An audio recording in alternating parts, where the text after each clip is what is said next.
Friends, I am Professor Premanand Ponda, former professor in the Department of Anthropology, Sambalpur University. Later on, I joined as director, Scheduled Caste Scheduled Tribe Training and Research Institute, Bhubaneswar.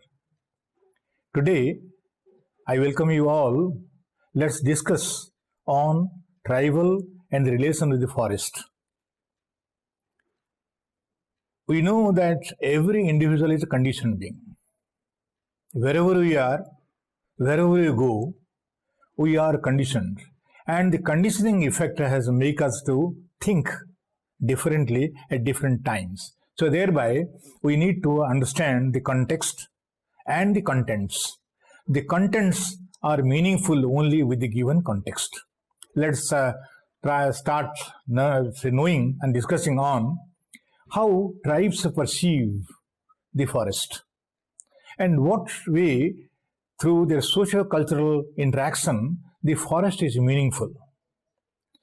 What is the local knowledge they have and how through their indigenous knowledge system they manage the forest. And what has happened now? Things have changed. There is a sea change across decades. If you look at the tribes, that what we call Adivasis, the Adim Jatis, the Bono Jatis, we have a different perception that they are of different type. And in fact, India has got two broad type of people. One is a caste group and another is a tribal group. Caste is hierarchically arranged and tribe might have got differentiation within, but there is no strict hierarchy as we see among the caste. This implies that a caste person can never understand in totality the tribal sociocultural dimensions and the relations with the forest. Every small micro-ecological condition makes someone meaningful for their own living. So they have their own technology, own social organization to understand the nature around. The ecological system where they are inhabiting has got a meaning, and that is the total support system for them for survival. In fact, a tribal to whom we call the Adim Jatis, Janajatis, have got intimate connection with the forest. In fact, if I say forest, it will be wrong. Rather, I will put it as ban or jungle or jhar. In Hindi, we call jhar. In Western Orissa, they call jhar. In normal Oriya terms, we call jungle, and the forest is a term which has assumed the commercial tone. This is how we need to understand the content in which the tribes have to be understood. At the global level, we should see 1/3 of the total surface of the earth is having forest.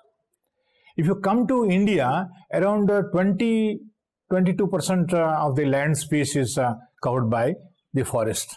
In Orissan context, I can put that there are 39.8% of the total landscape is green patches packed with the forest.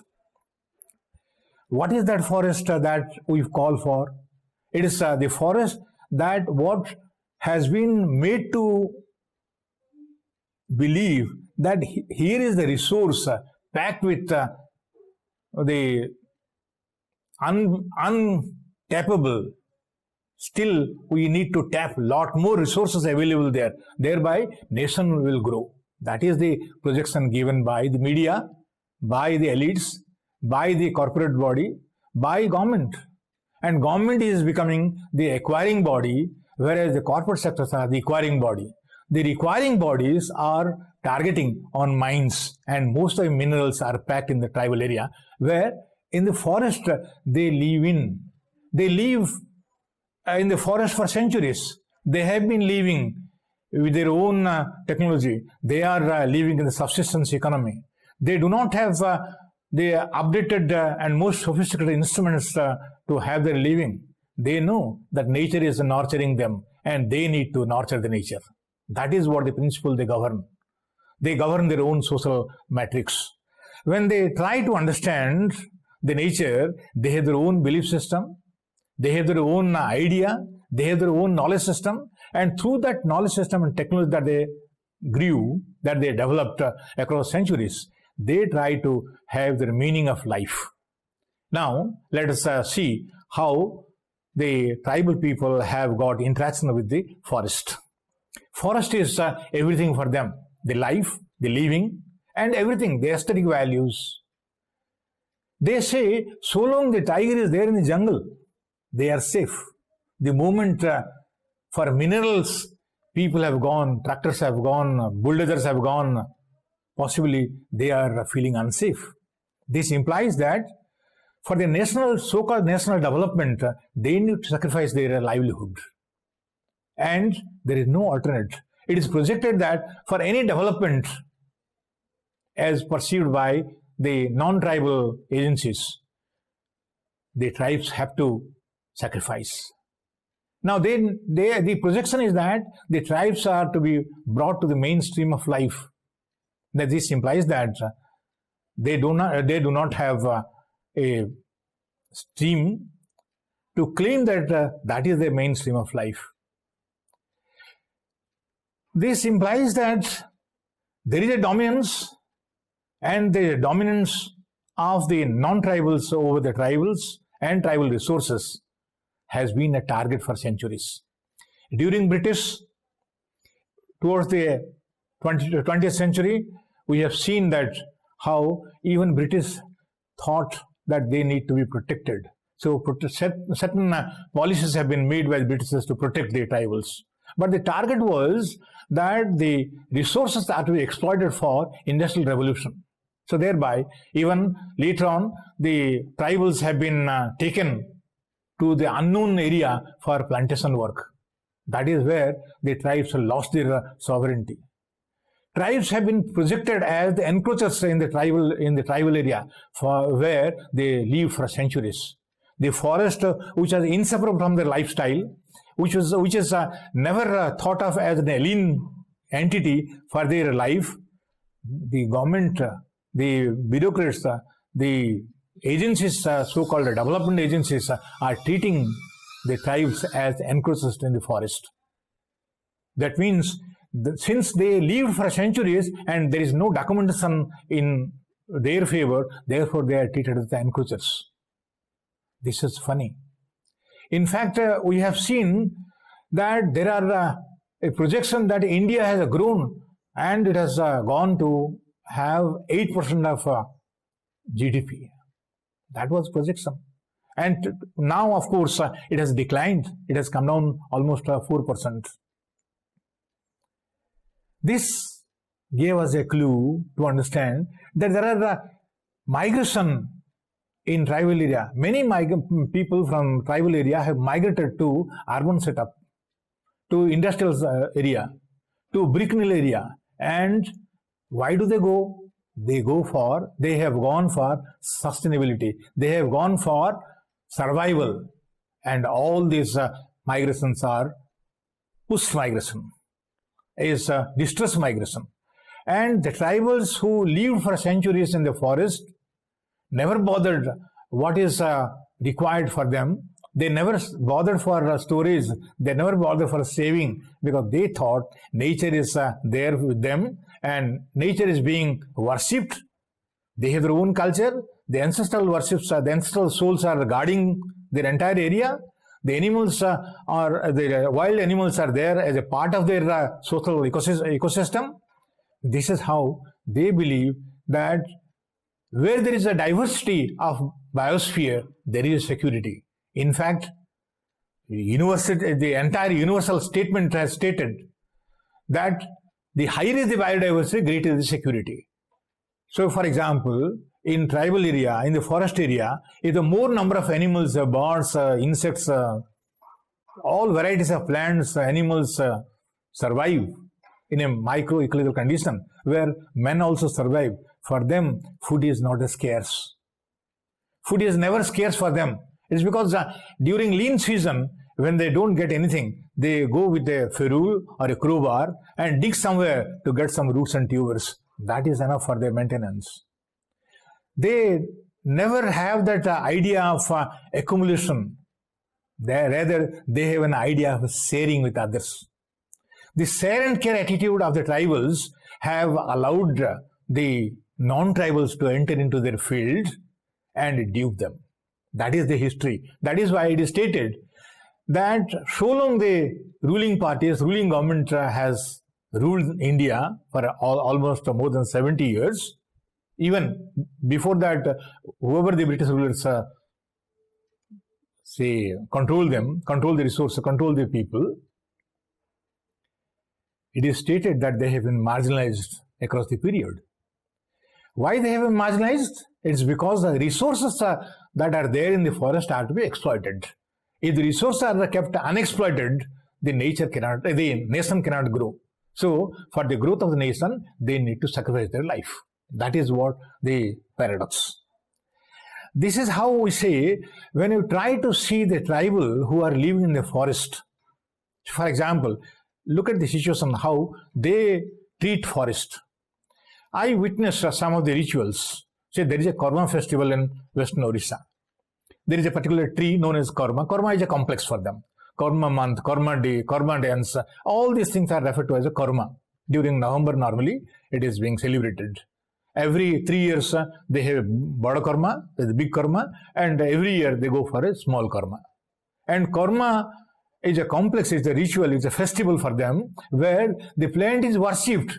A twig is brought from the forest with all, care, with milk pot, and put it in the village center, worshipped by the ritual head.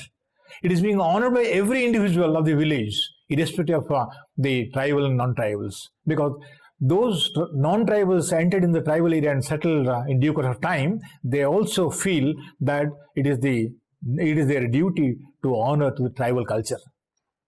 But then they are also insider exploiters, because tribals did not have the idea of saving, and the non-tribals entered into the tribal area have come with a purpose of exploitation, purpose of generating income for their own favor. So once upon a time, the tribal who was owning the land is now a landless laborer in the same land where it was used for the community purpose. They have a concept of community ownership.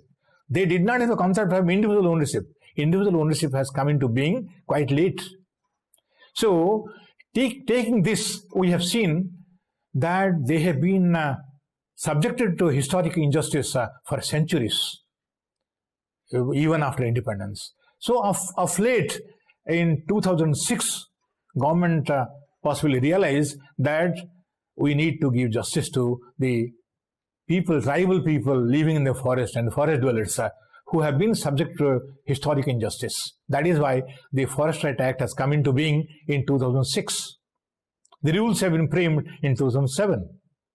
And we have seen that there are every government and in the entire nation, wherever the tribals are there, in both 6th and 5th scheduled area, the government takes a pride of saying that we have distributed this amount of land to the tribals. Individual ownership is given to X and community ownership has been given to some. So looking at this gift type things that the government claims that they have given this land to the tribal families for cultivation, please go to the ground reality and realize what is the quantum of land that have been given and what type of land has been given to them. What is the support system available to them? Whether that amount of land is sufficient for their maintenance. In fact, traditionally also, the tribals did not bother that this is my land, this is his land or her land. They say the land meant for us, left by the ancestors, and the ancestors are guardians. So the forest animals, the birds, the biosphere, everything, including land and water, is owned by the ancestral spirits, not by them. The concept that the Hindu people say that Vasundhava Kutumbakam is exactly befitting in their culture, because they never thought that others are not to be given any food or shelter or cloth. They have a concept of share and care for everyone. If somebody is without job, without having any food, it is the village council who decides that who has to feed that particular family, at what time, for how long. If they are incapable, so for example, old male and female would be there, old couple is there in a particular village. It becomes a moral responsibility of the entire village to share food and take care of those two till their death. This particular culture is missing in non-tribal societies. That is why when it is stated that the tribals have been subject to historical injustice, it is also stated that government has made huge promises which are broken huge number of times. So the broken promises and continuous exploited history of marginalization among the tribals is giving us a new idea. Earlier, when the constitution was made, it was stated that since tribal people and scheduled caste people are the marginalized communities, they must be protected. Panchashila Niti has come into being, that the forest dwellers and the forest living people should be respected for their own culture and they should be allowed to grow through their own genus. But what happened in the course of time? Who ruled? When say we have seen that there is a new India, there is an old India. When India got independence, people have a perception that it is moving towards a socialist, moving in the line of socialistic model of development. But in fact, the neoliberal model of development has dominated, and now the recent past we have seen, I mean, recently there is a recommendation which has come, 1% of Indian people have owned almost 57% of Indian wealth. That means even further it is stated that 10% of Indian people are owning 79% of India's wealth. This implies that there is a sharp movement towards a class polarization. And who are the sufferers? The tribals. We say industrialization has to come up. And in order to have the prestige at the international level, we must come up with all industrialization process, with all gadgets for development. How the development is pursued? A person who is staying in a multi-caste building, who has never seen what is the forest, who has never seen how many types of grasses are there and what type of insects are there, whether these insects are being taken as a food for the tribal people or not, they can never understand what is the tribal way of life, what the culture the tribes have. For example, look at the Andaman people, the Sampians or the Sentinelese. Sentinelese, total number of populations are 39 as recorded. There are some, say, Boa is a community which is completely extincted. There are many which are at the verge of extinction. Why do they extinct? It's because the resources are not there. Now, again, another, say, problem is being projected, that the Naxalism is increasing. And it was restricted within one district in Orissa, and later on, in due time, it has extended to 22 districts. If somebody raises a question, what is that made them to get into the Naxal fold?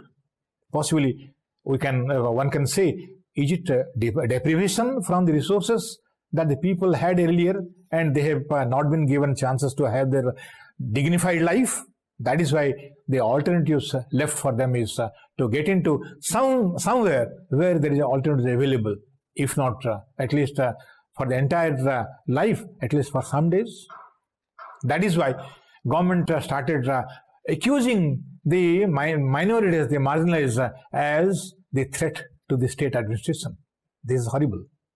Now, there is also a possibility that nobody has ever raised a question saying that the entire mines owners are devastating the forest. And the forest, so long the forest is there, it has a regulatory function, that it provides oxygen. It helps in not having landsliding. The soil erosion is not there if the forest is there. And so long the forest is there, river has a life. River becomes dead if the forest is dead. If the forest is denuded, rivers is becoming sick.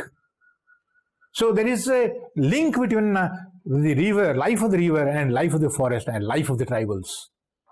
So this is how we say that anthropology looks at understanding the tribal relationship with the forest, not in a partial view, but it's a holistic perspective. The entire belief system, tangible and intangible substance of the tribals and the tribal culture that is woven around the forest activities, forest entities, have to be seen in order to understand how the tribes live in. If today the tribes are not, say, having good health, who is responsible for that? Are we not responsible?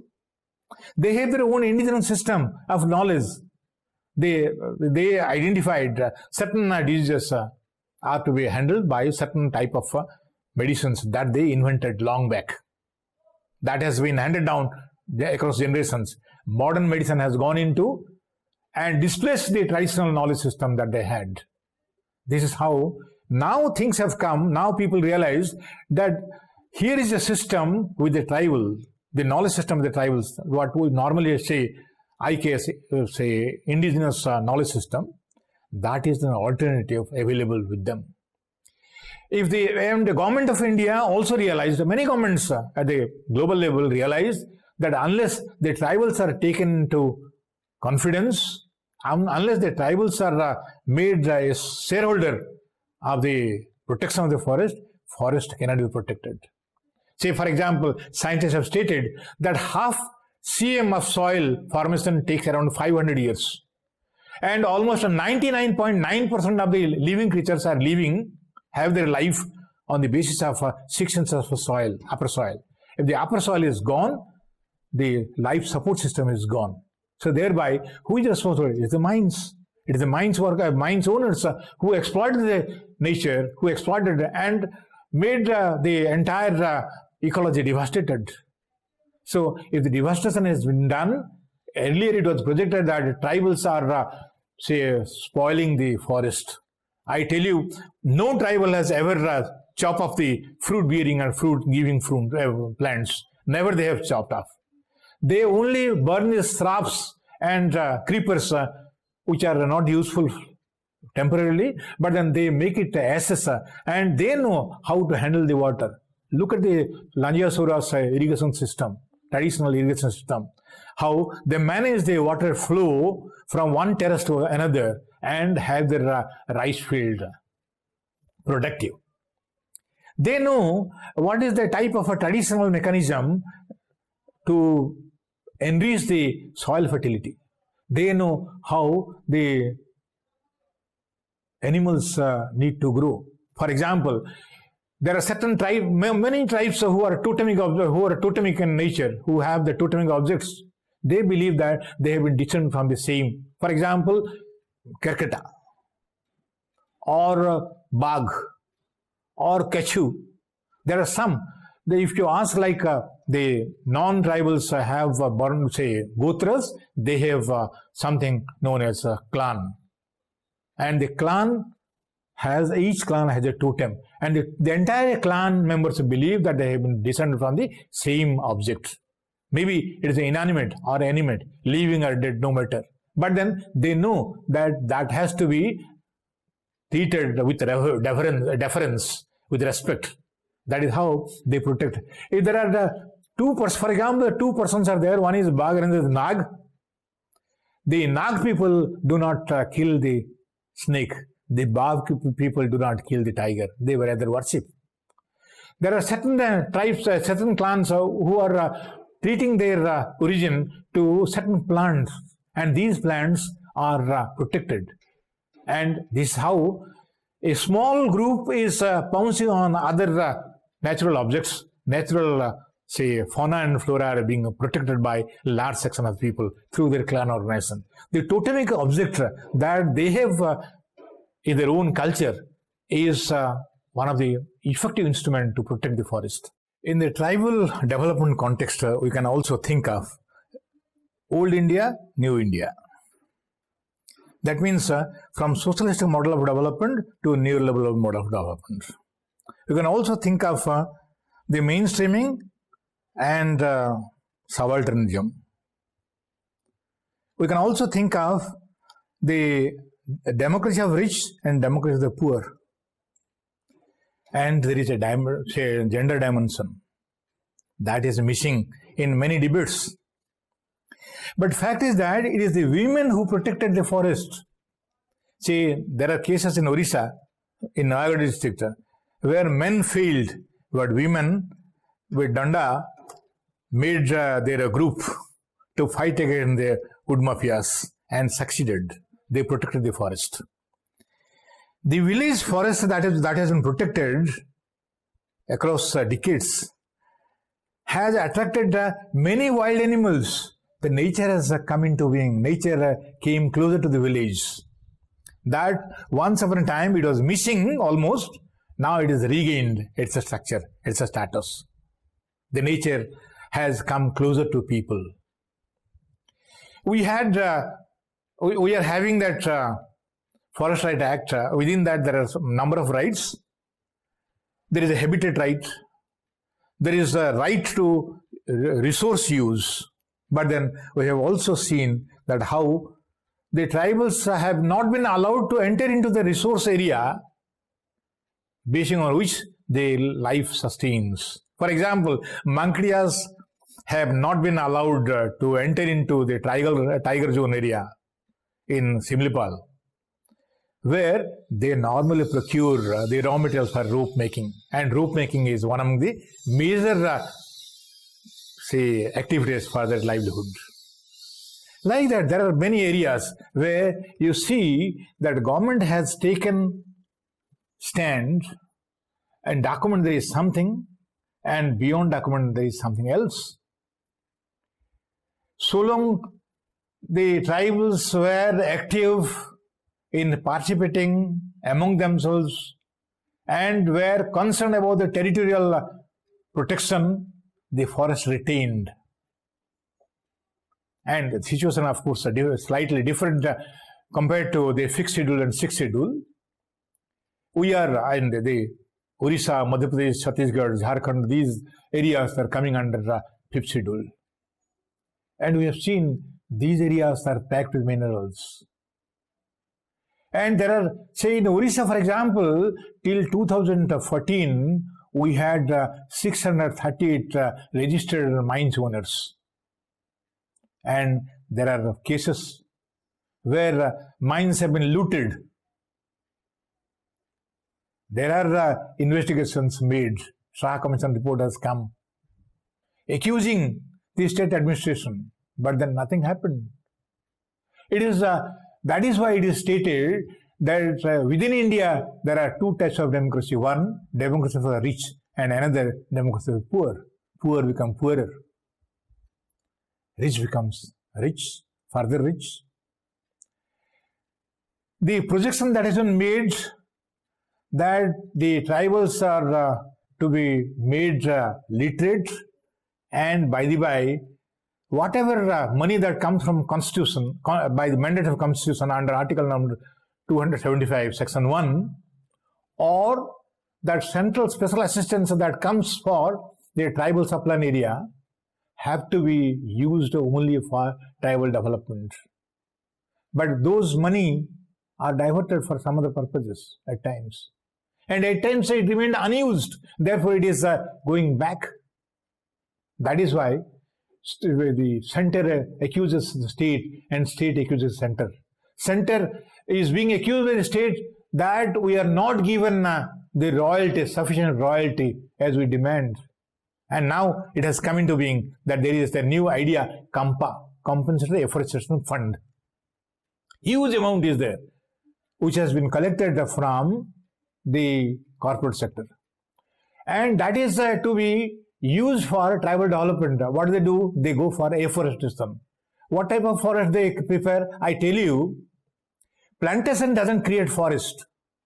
Plantation creates only green patches, a specific type of plants. But forest, natural forest has got a huge biodiversity. Thereby, when I witnessed one of the events where a tribal woman came up with a knife, chased the forest guard who was trying to plant the eucalyptus plant.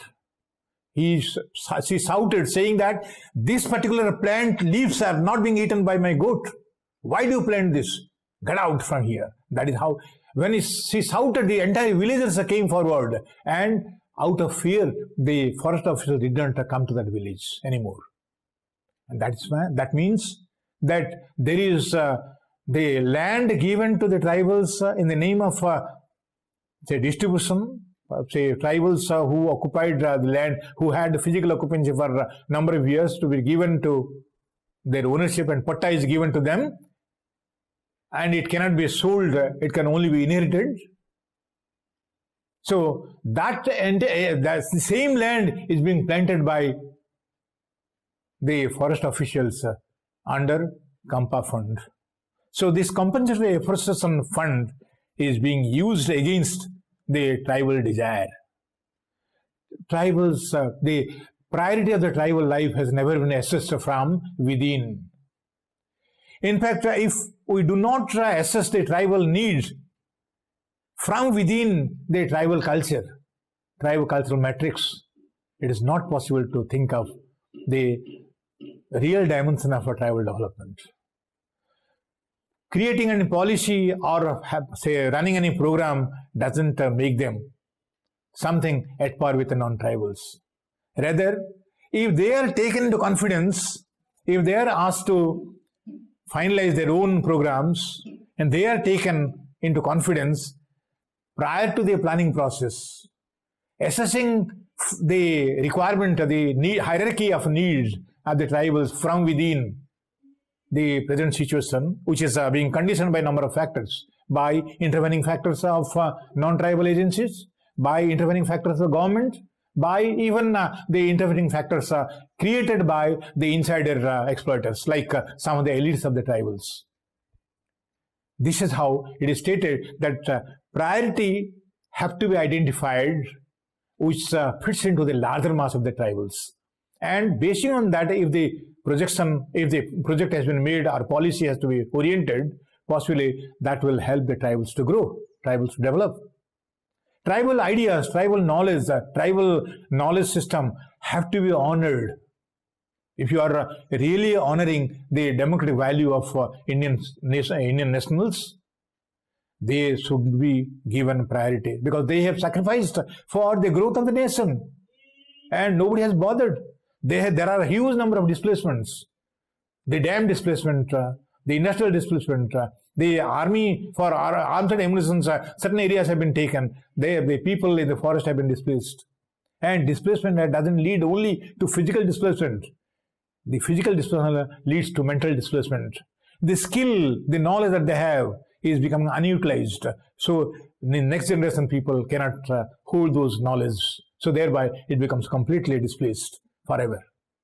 So if we want to have the dignified life for the tribals at par with non-tribals, and if we really want that the tribals should develop, we have got number of plans and projects. We need to be judicious. For example, cultural conservation and development has been projected by Ministry of Tribal Affairs, that the culture of the people must be protected. How it is protected? Language is a carrier of culture. If the language is missing, the culture is missing. And if I am a tribal, I do not have sufficient survival resources, I need to sell my labor in the labor market. Who is buying my labor? The non-tribals, the mines owners, the brick mill workers, the brick mill owners. So if I do not know their language, the employer's language, I cannot sell my labor. So thereby, my next generation people may not know my language. By not knowing my language, my culture is also getting vanished.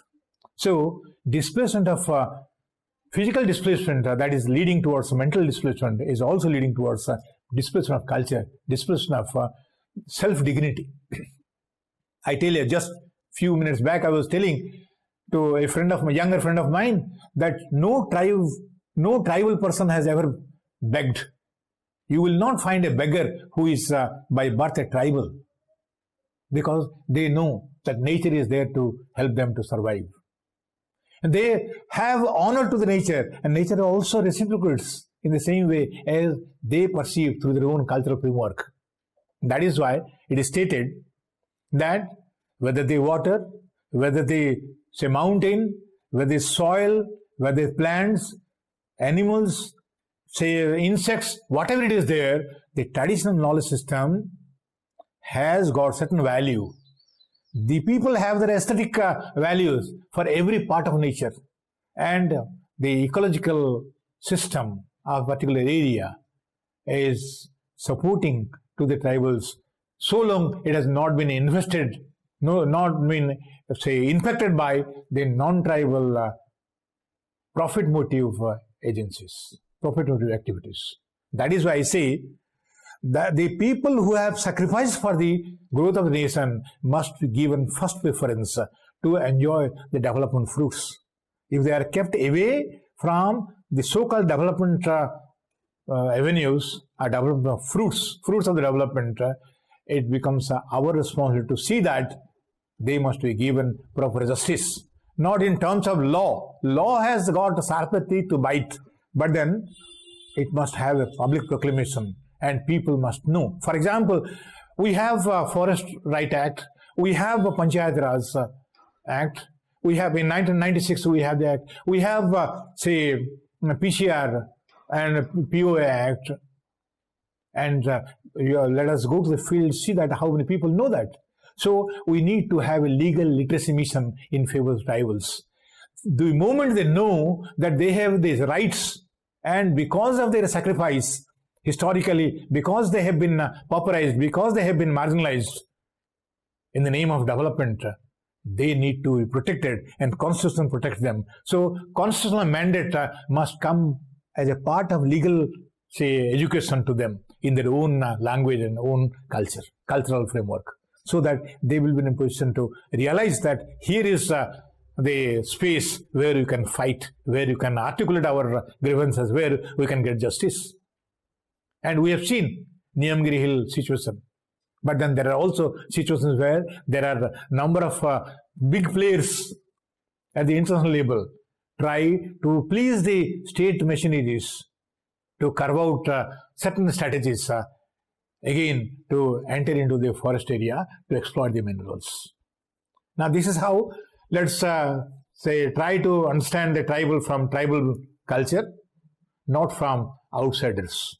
For example, a person who has never seen how the crow flies, what is the sparrow, chirping sound of the sparrow, at what time the howl sounds are there, how the donkeys are braying, what is the parrot, what type of sounds are coming from the jungle area, at what time. Unless they know it, they cannot think of protecting the forest and protecting the tribals. And in fact, say for example, for any displacement or any allotment of mines belt for the corporate sector, permission has to be taken from Department of Environment and Department of, say, Tribal Affairs and Industries. But it has never been, say, treated that at least there are tribals who are staying, and for the protection of the tribals, the anthropologist must be contacted. Unless we try to understand the tribals from an anthropological perspective, that we claim to be the friends of the tribals, and we have studied the tribals from holistic perspective, possibly it becomes injustice for government to ignore the suggestions of the anthropologist before they start planning either to displace or to develop. When we try to understand the state intervention for tribal development, we have seen that government across the decades have done a lot more things. Some people say policy is good, but implementation is bad, as if implementation is not a part of the policy making body, as if the implementation is never pursued by the policy making body. This implies that we have not given thorough importance as how it will yield something good for the tribals. In Orissa, for example, government has tried to translate the entire subjects, different subjects were being teaching to the people, that is being translated into tribal dialects, tribal languages. So that at least tribals can realize and can feel at home, feel that this is his own way of learning. It's easy to learn. He will feel encouraged to learn if the local cultural words are being used. This is how we have started giving importance to local culture, the tribal culture, and the teaching method through tribal language. There are certain economic intervention. For example, among the Dongri accounts, the horticulture intervention has been made. They are expert in pineapple and the orange area. They grow orange and pineapple, and it's quite profiting. For example, recently we had a crisis for potato and onion, and there is wealth in our Odisha state. The cones of Fulwani grow a particular type of potato, which yields much better and can be, say, stored for a longer period of time. But that is not getting much encouragement. This implies that there are many areas, government has done some work, but lot more has to be done for the development. It's not that government has not done anything. Government has done, but the priority has not been given to them, to their own culture. The importance is given to the non-tribal such as industries and corporate bodies. That is where the tribals are being further marginalized. So therefore, as a part of our democratic world, as a part of a dignified citizen, the tribal person must aspire, must expect that those who are at the helms of affairs and making policy and pass acts, implement those in reality at the grassroots, they must give importance to tribal culture and way of life. This is how, if you ignore the forest and the association with the tribal culture, how intimately they are connected to each other, possibly we will not be in a position to reach to the real requirement of the tribals. Forest cannot be ignored from any part of tribal culture. Whether it is it not only gives a fuel, fodder, food, say fiber, many more things it is giving. Even the sympathy, empathy that they get from the people, from their own senior members, it's unfathomable.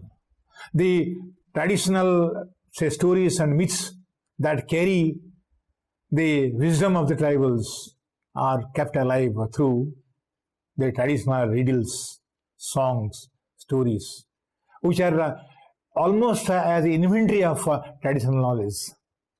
So therefore, traditional knowledge system has to be given importance in order to make tribals realize that here is a nation that goes to favor them for their own development, that they will not be marginalized anymore, that they have the scope to raise voice and get the things done to their favor.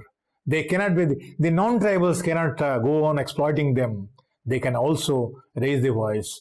The women power is much more in case of tribals.